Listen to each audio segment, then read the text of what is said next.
그리스도께서 죽은 자 가운데서 다시 살아나셨다 전파되었거늘 너희 중에서 어떤 사람들은 어찌하여 죽은 자 가운데서 부활이 없다 하느냐. 만일 죽은 자의 부활이 없으면 그리스도도 다시 살아나지 못하셨으리라. 그리스도께서 만일 다시 살아나지 못하셨으면 우리가 전파하는 것도 헛것이요 또 너희의 믿음도 헛것이며 또 우리가 하나님의 거짓 증인으로 발견되리니 우리가 하나님이 그리스도를 다시 살리셨다고 증언하였습니다. 만일 죽은 자가 다시 살아나는 일이 없으면 하나님이 그리스도를 다시 살리지 아니하셨으리라.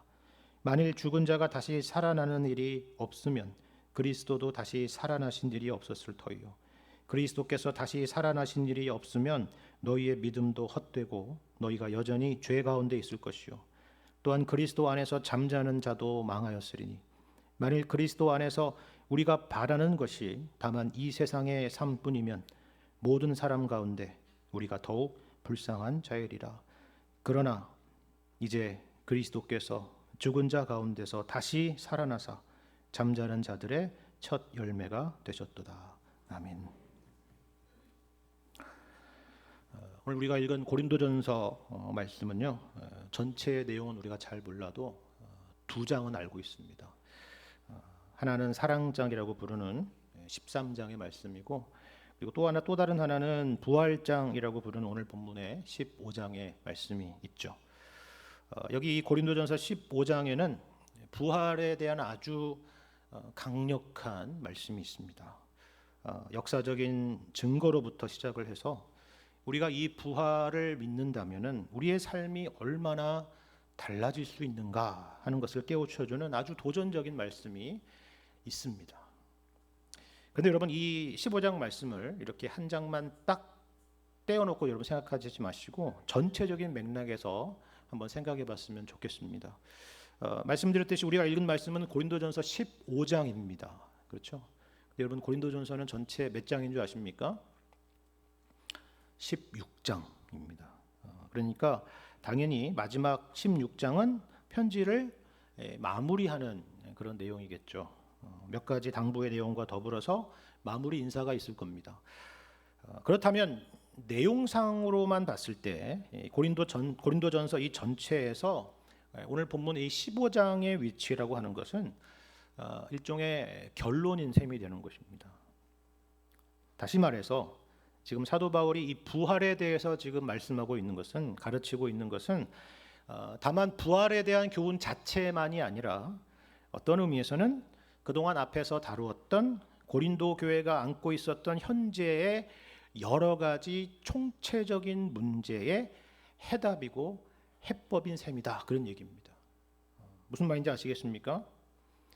쉽게 말하자면 이런 것입니다. 지금 바울은 다만 부활이라고 하는 그 자체만 지금 초점을 두고 이 말씀을 하고 있는 것이 아니다라는 거예요. 부활에 대한 신학 강의를 하고 있는 것이 아니다라는 것입니다. 지금 그들이 당면하고 있는 현실에 대한 문제를 이야기하려고 이 부활에 대한 말씀을 꺼내는 것입니다. 지금 고린도 교회가 당면한 그 수많은 문제들의 뿌리가, 그 원인이 바로 여기 있다는 겁니다. 그걸 말하는 것입니다. 그렇다면 당시에 고린도 교회는 과연 어떤 문제가 있었을까요? 한두 가지가 아니었습니다. 예를 들면 이런 겁니다.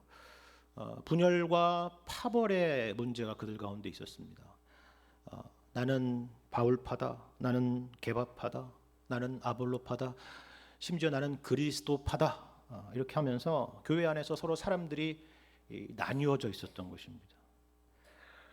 또한 은사에 대한 오해가 있었습니다. 은사가 뭐예요? 그 이름 그대로 하나님이 주신 선물이죠. 공짜입니다. 그런데 그 은사를 두고서 성도들끼리 누구 은사가 더 탁월하고 뛰어나냐, 대단하냐, 누가 또 열등하냐, 이러면서 세상적인 의미에서 키재기를 하고 있었던 것입니다. 예배의 질서가 무너졌고요, 교회의 질서가 무너졌습니다. 도덕적인 타락, 가정의 문제, 그리고 음행의 문제가 있었고요, 우상 숭배의 문제와 그리고 우상에게 바쳐진 그 제물을, 그 고기를 먹을 수가 있느냐 없느냐라는 문제로 갈등이 있었습니다. 교회 안에 성도들 간에 다툼이 있었는데 그 다툼을 세상 법정에 가지고 가는 그런 소송에 가져가는 그런 문제들도 있었죠. 이게 정말 교회인가? 아니면 세상인가? 헷갈릴 정도로 수많은 문제들이 이 고린도 교회 안에는 산적해 있었다라는 것입니다. 그렇다면 이런 문제에 대한 해법은 과연 무엇일까요? 물론 말씀드린 이 개개의 사안에 대해서 교정할 수도 있었을 것입니다. 실제로 사도 바울은 그렇게 접근을 했죠. 이래서는 안 된다. 이건 이렇게 하고 저건 저렇게 해야 된다라고 말했습니다. 그런데 그것과는 별도로 사도 바울은 말씀드린 이 수많은 문제들을 아우르는 보다 본질적인 문제를 주목하고 있었던 것입니다. 그게 뭔지 아시겠습니까? 그것은 바로 부활 신앙에 대한 것입니다. 내가 봤을 때 너희에게 있는 가장 근본적인 문제는, 그 여러 문제의 뿌리에 있는 가장 근본적인 문제는 다른 것이 아니라 부활 신앙의 부재, 혹은 부활 신앙에 대한 오해와 부족함 때문이다라고 말하는 것입니다. 왜 그럴까요? 여러분 생각해 보십시오. 제가 방금 뭐라고 했습니까? 지금 이 고린도 교회의 문제들을 하나씩 살펴보면 이게 교회인지 세상인지 알지 못할 정도다 그랬죠. 왜 교회가 세상 같았을까요? 왜 하나님의 교회가, 왜 거룩한 교회가, 왜 성도들이 모이는 믿음의 공동체가, 그 하늘의 공동체가 어떻게 세상 같았겠습니까? 어떻게 교회 안에서 세상을 볼 수 있었을까요? 그 이유는 고린도 교회 성도들이 바로 이 부활 신앙 가운데 제대로 서 있지 않았기 때문이다라는 것이죠. 그러니까 앞서 말씀드린 그런 문제들이 단지 무슨 윤리의 문제나 도덕의 문제가 아니라 신앙의 문제였다라는 것입니다. 그것이 바로 오늘 본문에서 말씀하고 있는 부활 신앙에 대해서 강조하고 있는 이유인 것입니다. 만일에 눈에 보이는 이 세상이 전부라고 한다면 방금 열거했던 그런 여러 교회 내의 문제들은 사실 이상한 것이 아니라 지극히 일상적인 것이고 지극히 당연한 것입니다. 우리가 세상에서 만나는 수많은 일들이 다 그와 같은 것이기 때문에 그렇죠. 하지만 너희가 부활을 믿는다면, 이 세상이 전부가 아니라는 것을 믿고 우리가 영원을 향하여 나아가고 있다는 것을 너희들이 믿는다면 오늘의 삶이라고 하는 것은 다를 수밖에 없지 않겠느냐라고 이렇게 묻는 것입니다. 이것이 바로 사도 바울이 부활에 대해서 오늘 본문에서 강조하는 이유인 것입니다. 그렇다면 그들은 정말 부활을 믿지 않았을까요? 꼭 그렇지는 않았습니다. 여러분 오늘 본문 바로 앞부분의 본문에 있는 15장 1절 이하의 내용을 한번 같이 보시겠습니까? 이렇게 말씀하죠. 형제들아, 내가 너희에게 전한 복음을 너희에게 알게 하노니 이는 너희가 받은 것이요 또 그 가운데 선 것이라.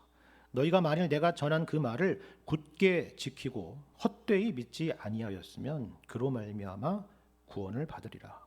내가 받은 것을 먼저 너희에게 전하였노니 이는 성경대로 그리스도께서 우리 죄를 위하여 죽으시고 장사 지낸 바 되셨다가 성경대로 사흘 만에 다시 살아나사 게바에게 보이시고 후에 12제자에게와 그 후에 500여 형제에게 일시에 보이셨나니 그 중에 지금까지 대다수는 살아있고 어떤 사람은 잠들었으며 그 후에 야고보에게 보이셨으며 그 후에 모든 사도에게와 맨 나중에 만삭되지 못하여 난 자 같은 내게도 보이셨느니라. 이렇게 말씀합니다. 여기에 바로 부활에 대한 역사적인 증언이 있죠. 그런데 보시는 것처럼 크게 두 가지 내용이 있습니다. 하나는 당시의 교회에 함께 고백되고 있었던 신앙 고백입니다. 오늘도 우리가 예배 때 사도신경을 함께 고백하지 않았습니까? 여기에 오늘 본문, 방금 읽은 이 본문에 우리가 고백하는 이 사도신경의 초기의 형태가 있습니다. 어디 있습니까? 여기 3절에서 보는 것처럼 성경대로 그리스도께서 우리 죄를 위하여 죽으시고 장사 지낸 바 되셨다가 성경대로 사흘 만에 다시 살아나셨다라는 고백입니다. 이건 개인적인 고백이 아니라 교회가 함께 고백했던 당시 초대교회의 공통적인 신앙 고백이었다라는 것입니다. 그런데 이것만이 아니라 5절 이하를 보시면요, 여러 증인들이 열거되어 등장하지 않습니까? 근데 여기서 특별히 우리가 주목할 만한 것은 두 가지인데요. 하나는 여기 500여 형제가 등장하는데 이 500여 형제에게 일시에 우리 주님께서 보이셨다라는 것입니다. 당시에 여성은 혹은 어린이들은 카운트하지 않았기 때문에 실제로는 500명보다 훨씬 더 많은 사람들이었겠죠. 그렇죠? 그런데 여기서 중요한 것은 특별히 뭐냐면 여기 일시에라는 단어입니다. 일시에. 여러분, 만일에 부활이 거짓이라고 한다면요, 한두 명이 아니라 이 모든 사람들이 모두 다 똑같이 거짓말이라고 말해야 될 것입니다. 그렇죠? 그리고 혹은 이 500명들이 집단적인 환상에 혹은 집단적인 환상에 빠졌다고 할지라도 이 500명이라고 하는 숫자를 봤을 때 일시에 그렇게 될 수는 없다라는 겁니다. 그러니까 예수님의 부활은 이처럼 분명한 증인을 갖고 있다는 거예요. 확실한 증인을 갖고 있다는 것입니다. 근데 더 놀라운 게 뭐예요? 그 중에 지금까지 대다수는 살아있다라는 것이 아닙니까? 그러니까 이 글이 쓰여졌던 당시에 궁금하면 정말 이 사람들을 찾아가서 물어볼 수도 있다는 것입니다. 이처럼 객관적인 고백과 주관적인 경험이 함께 있는 것입니다. 다시 말해서 부활이라고 하는 것은 명백한 역사적인 사실이다라는 말을 하는 것입니다. 물론 고린도 교회 성도들도 알고 있습니다. 여기 1절 하반절 말씀이 그걸 말하지 않습니까? 이는 너희가 받은 것이요 또 그 가운데 선 것이다 이렇게 말씀하죠. 그리고 여러분 여기 11절도 한번 보시길 바랍니다. 11절에 뭐라고 말씀합니까? 그러므로 나나 그들이나 이같이 전파함에 너희도 이같이 믿었느니라 이렇게 말씀하잖아요. 그러니까 부활에 대한 신앙이 없는 게 아니었다 그 얘기입니다. 그죠? 근데 문제는 어디 있어요? 여기 있습니다. 그럼 12절을 다시 볼까요? 그리스도께서 죽은 자 가운데서 다시 살아나셨다 전파되었거늘 너희 중에서 어떤 사람들은 어찌하여 죽은 자 가운데서 부활이 없다 하느냐 라고 말합니다. 보이십니까? 전부가 아니고요, 너희 중에서 어떤 사람들이 있다는 거예요. 그 사람들이 다수였는지 교회에서 아니면 소수였는지는 우리는 잘 모릅니다. 그리고 무엇보다 중요한 것은 사도 바울은 지금 여기서 이런 사람 저런 사람 이렇게 해서 편을 가르고 있지 않다는 것입니다. 왜 그랬을까요? 사실 우리도 교회에서 보면 그렇지 않습니까? 우리의 신앙이라고 하는 것이 항상 누군가에게 영향을 주기도 하고 받기도 하는 것입니다. 그래서 제대로 믿음 가운데 잘 살아가고 있는 사람도 교회에 어떤 사람이 어디서 무슨 말을 들어왔는지 이렇다 저렇다 얘기하면 거기에 미혹이 되기도 쉽고, 또 잘못된 신앙 가운데서 또 교회에 다니고 있는 사람들도 또 제대로 된 신앙의 내용들을 접하다 보면은 바뀔 수도 있는 거잖아요. 그렇죠. 그것이 바로 우리의 신앙입니다.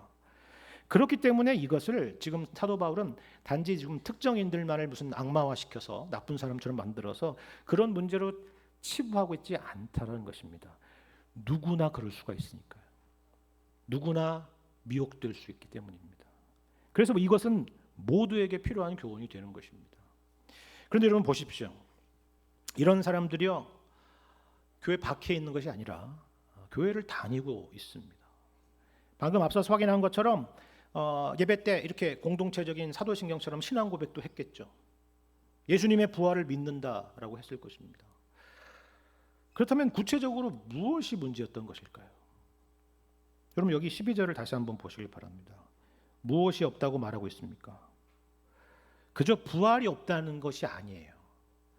죽은 자 가운데서 부활이 없다라고 생각했다는 것입니다. 여러분 이게 무슨 말인지 아십니까? 이 당시에 이 고린도라고 하는 도시는요, 그리스 지역의 도시입니다. 여러분 그리스는 고대 철학의 고향 아닙니까? 그렇죠? 특별히 당시의 철학의 영향으로 이 영혼이라고 하는 것과 육체라고 하는 것에 대해서 이분법적인 생각을 가지고 있는 사람들이 상당히 많이 있었을 것입니다. 그래서 육체라고 하는 것은 영혼에 비해서 열등한 것이다라고 생각하는 경향들이 많았던 것입니다. 그래서 심지어 영혼이라고 하는 것은 이 육체의 감옥에 갇혀 있다라고까지 생각을 했다라는 것이죠. 여러분, 이런 문화적인 맥락, 철학적인 맥락에서 부활에 대한 그 교리, 부활에 대한 이런 내용들을 이해한다고 생각해 보십시오. 충분히 오해할 수 있지 않았겠습니까? 그렇죠? 범위를 더 넓혀 보자면 이런 문화와 이런 철학사조 가운데에서 아직 부활에 대한 제대로 된 성경적인 이해를 갖지 못한 사람들이 분명히 교회 안에 있을 수도 있었을 것이다 라는 겁니다. 예를 들면 이런 모습이겠죠. 어떤 사람들은 아예 부활 자체를 믿지 않는 사람들도 있었을 것입니다. 근데 부활을 안 믿는데 교회는 왜 다녔을까요? 호기심이라는 게 있지 않습니까? 저기서는 무슨 말을 하나, 이런 호기심 때문에 교회를 찾아온 사람도 있었겠죠. 여러분, 사도행전을 보시면 사도 바울이 바로 이 그리스 아테네라는 곳에서 복음을 전한 적이 있었는데요.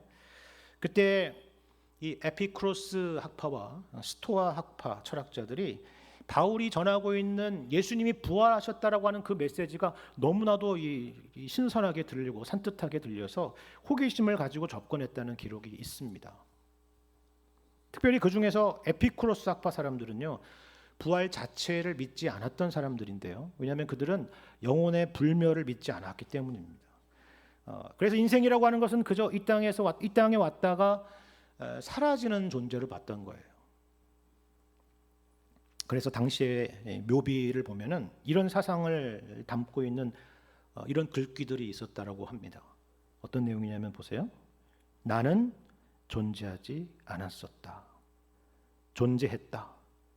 이제 존재하지 않는다. 소망에서 자유롭다. 이런 묘비입니다. 그럼 어떤 의미인지 아시겠죠? 나는 존재하지 않았었다가 존재하게 되었었고 이제 죽으면 끝이라는 것입니다. 그러니까 사는 동안 먹고 마시고 즐기고 행복하게 살자 하는 그런 철학입니다. 근데 여러분 잘 보십시오. 왜 이런 사람들이 바울이 전하고 있었던 예수님의 부활에 대한 메시지에 호기심을 가지고 관심을 가졌을까요? 죽으면 끝이라고 하는 이런 사람들이 왜 당시에 이런 묘비들을 굳이 남겼으며 또 그 묘비에 굳이 나라고 하는 자기 존재를 명시했겠습니까? 어차피 바람처럼 왔다가 사라지는 인생인데요. 그렇지 않습니까? 여러분, 이게 무슨 모순인지 아시겠습니까? 우리의 내면에는요, 이건 아니다. 이렇게 존재했다가 사라지는 것은 말이 안 된다라고 하는 생각이 근본적으로 내재되어 있다는 것을 보여주는 것입니다. 사람들은 부활이 없다라고 말하지만 그 내면에는 그 누구보다도 부활을 소망하고 있다라는 것이에요. 그것을 보여주는 것입니다. 또 어떤 사람은 이 부활이라고 하는 것을 하나의 관념 정도로 이해했을 것입니다. 예를 들면 이런 식이죠. 예수님의 부활이 역사적인 사실이냐 사실이 아니냐는 사실 그렇게 중요한 것이 아닙니다. 예수님의 가르침이 우리 마음 가운데 여전히 살아있다면 그것이 곧 부활 아닙니까? 그것이 바로 예수님이 우리 마음 가운데 살아계시는 것 아닙니까? 라고 생각하는 사람들입니다. 예수님의 가르침과 교훈이 살아있는 것, 그것을 부활이라고 생각하는 사람들이 있다는 것이죠.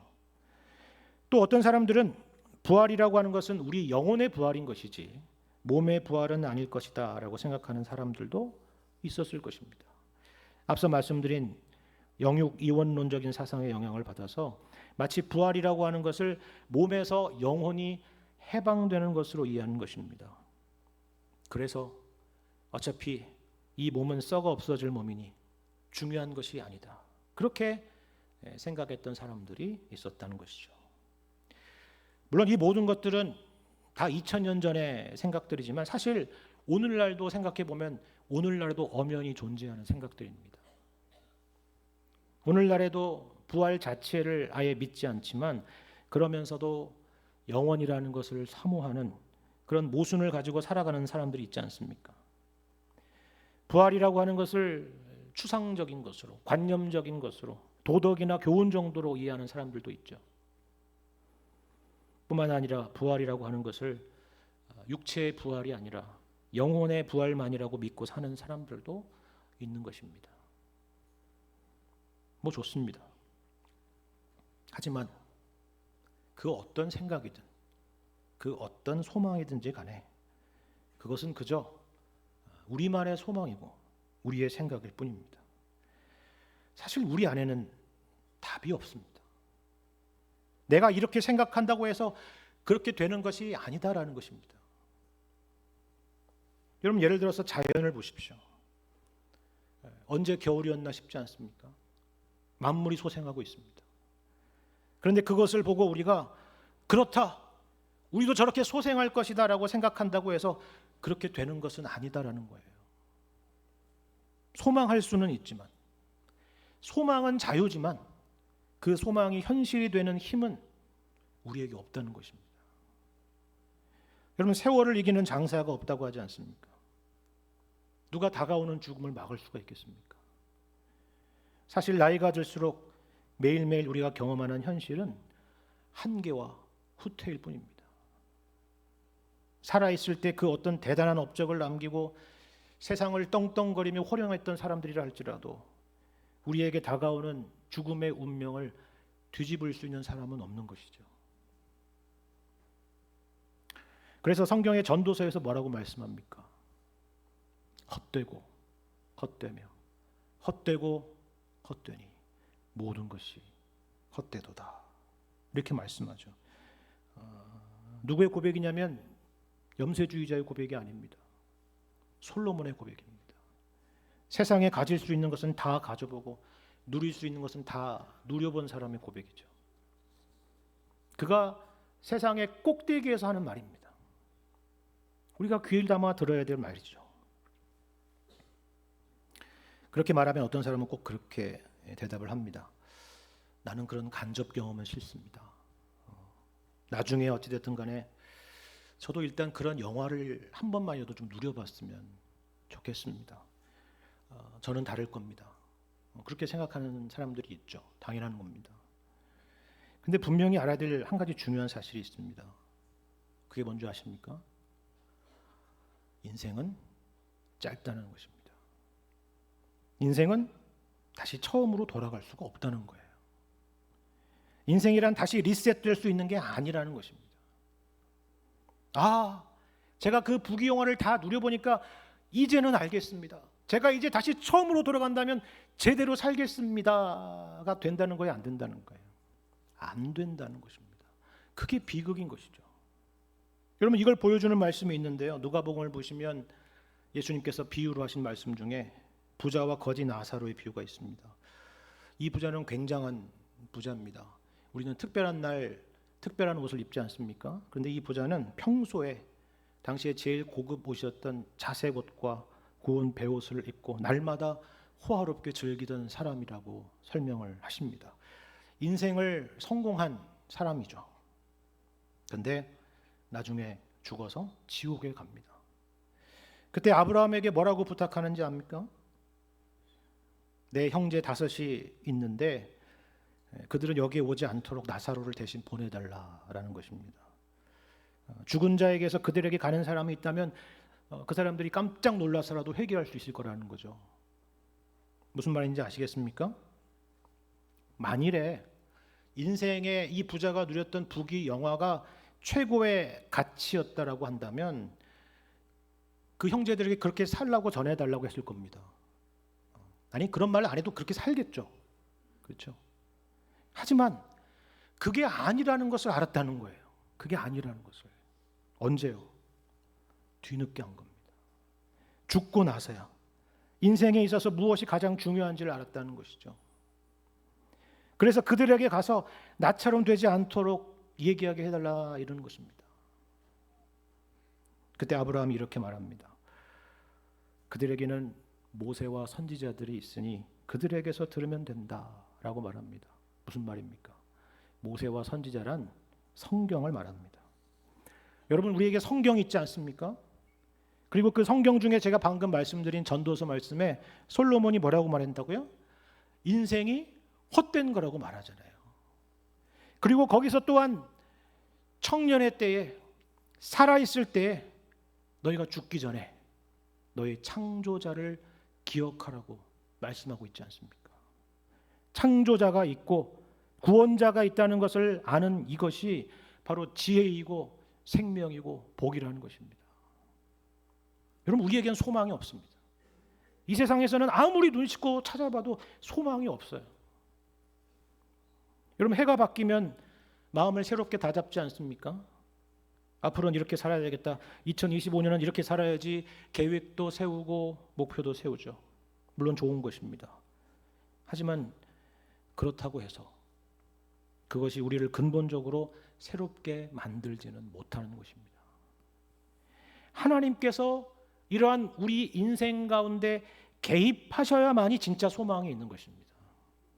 하나님께서 역사 가운데 들어오셔야만이 우리 인류에게 진짜 소망이 있다는 것이죠. 이 사건이 무슨 사건이라고요?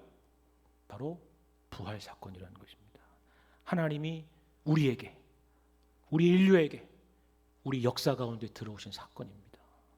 여러분, 오늘 본문 15장 3절과 4절 보시면 특이한 표현이 하나가 있는데요. 그게 뭐냐면요, 예수님의 죽으심과 부활에 대해서 이것이 성경대로 된 일이라는 표현입니다. 그렇죠?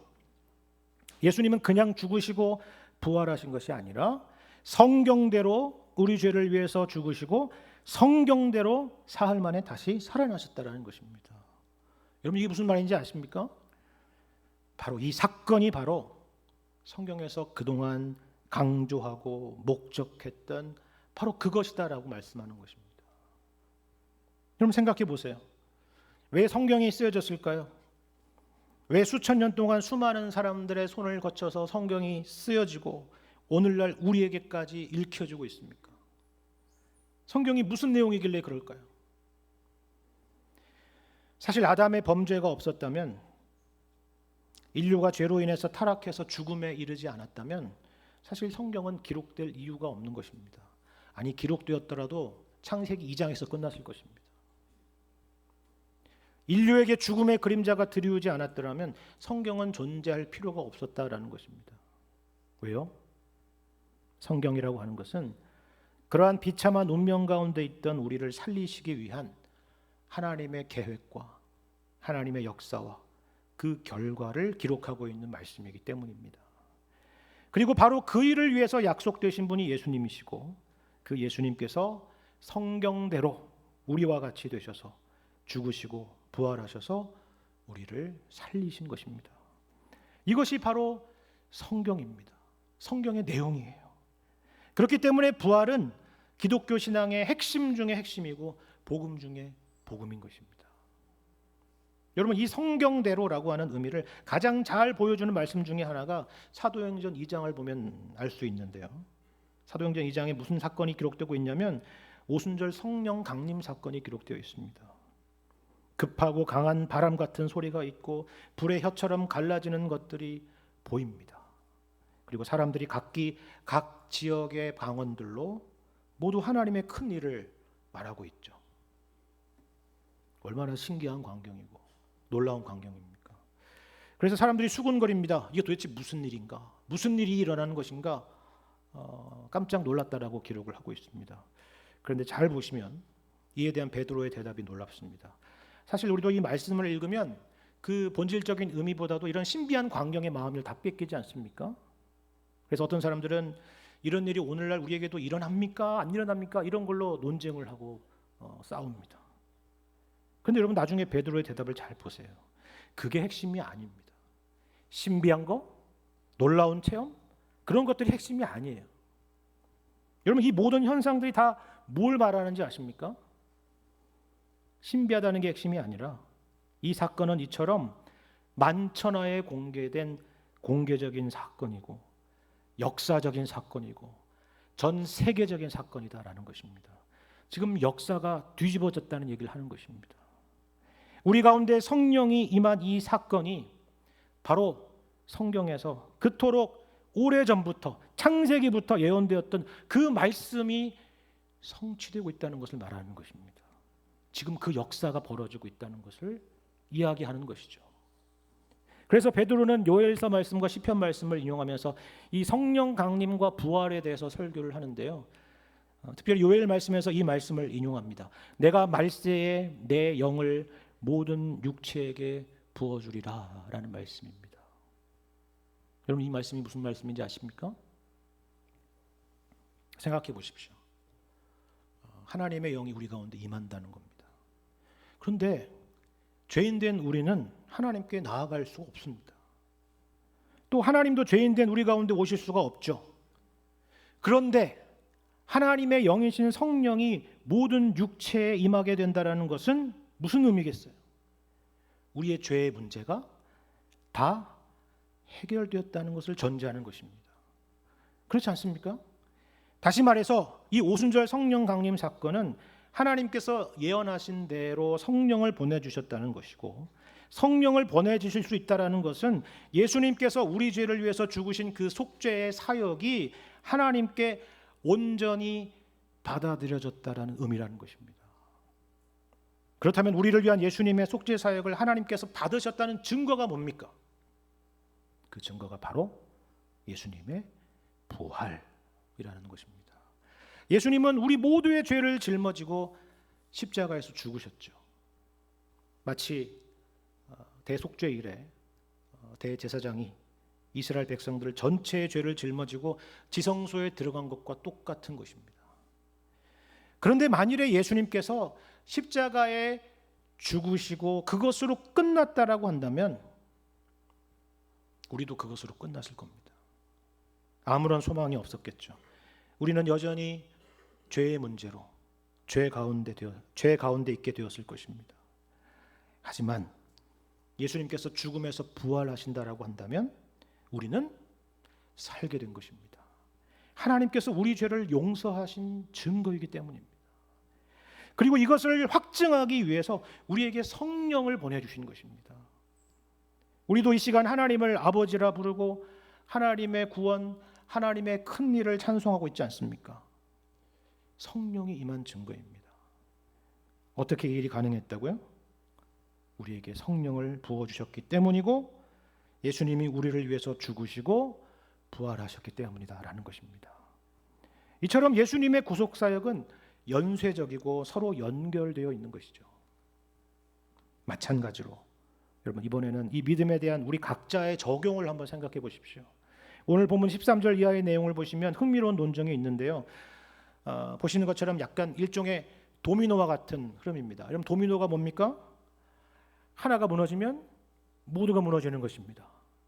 그렇죠? 그러면 첫 번째 그 블락, 그게 뭔가가 우리가 궁금하죠.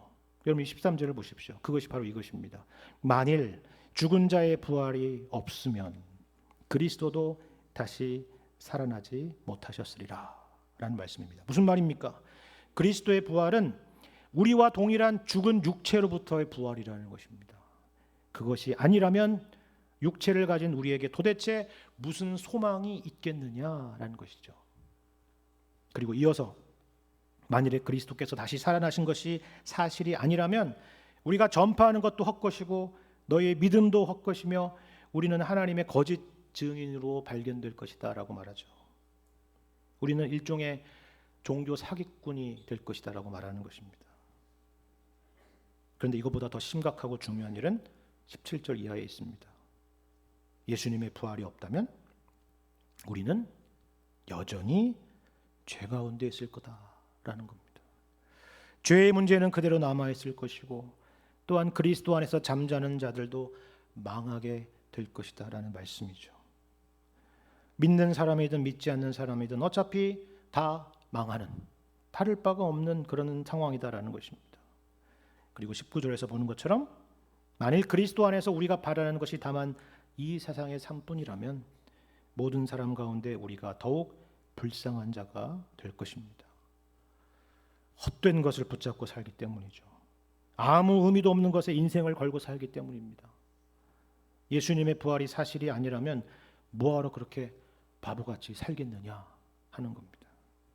십자가는 세상에 미련한 것이 되고 주를 위해 사는 인생만큼 의미 없는 인생이 없겠죠. 어차피 이 세상이 전부이고 이 짧은 인생이 전부라고 한다면 뭐하러 그렇게 살겠냐는 것입니다. 어떻게든 어떤 수단과 방법을 써서라도 이겨야 되지 않겠습니까? 그저 사는 동안 먹고 마시고 즐기고 누리며 살아야 되지 않겠느냐라는 거예요. 어차피 인생도 짧고 죽으면 끝이고 인생에 무슨 의미도 없는데 뭐하러 누군가를 위해서 무언가를 위해서 살겠느냐 하는 겁니다. 하지만 반대로 예수님이 부활하셨다면, 죽은 자의 부활이 있다면 어떨까요? 이 세상이 전부가 아니라면, 우리 주님이 예비하신 영원한 나라가 있다면 어떻게 살겠습니까? 전혀 다른 삶이지 않겠습니까? 이 세상의 것으로 승부 보지 않을 것입니다. 이 땅에서 천국 백성으로 살고 영원을 준비하며 살겠죠. 이처럼 인생은 딱 두 갈래의 길밖에 없는 것입니다. 예수님의 부활을 믿느냐, 그렇지 않느냐밖에 없습니다. 그리고 어떤 믿음을 가지고 살아가느냐에 따라 우리의 모든 인생의 걸음들이 결정되는 것입니다. 예수님의 부활이 곧 우리의 부활이라는 사실을 믿으신다면 여러분은 이 세상에서 불쌍한 사람들이 아니라 가장 복된 사람들이라는 사실을 기억하시기를 바랍니다. 주 안에서 여러분의 수고가 결단코 헛되지 않을 것입니다. 견고하며 흔들리지 말고 항상 주의 일에 더욱 힘쓰시는 여러분과 제가 되기를 주님의 이름으로 간절히 축원합니다.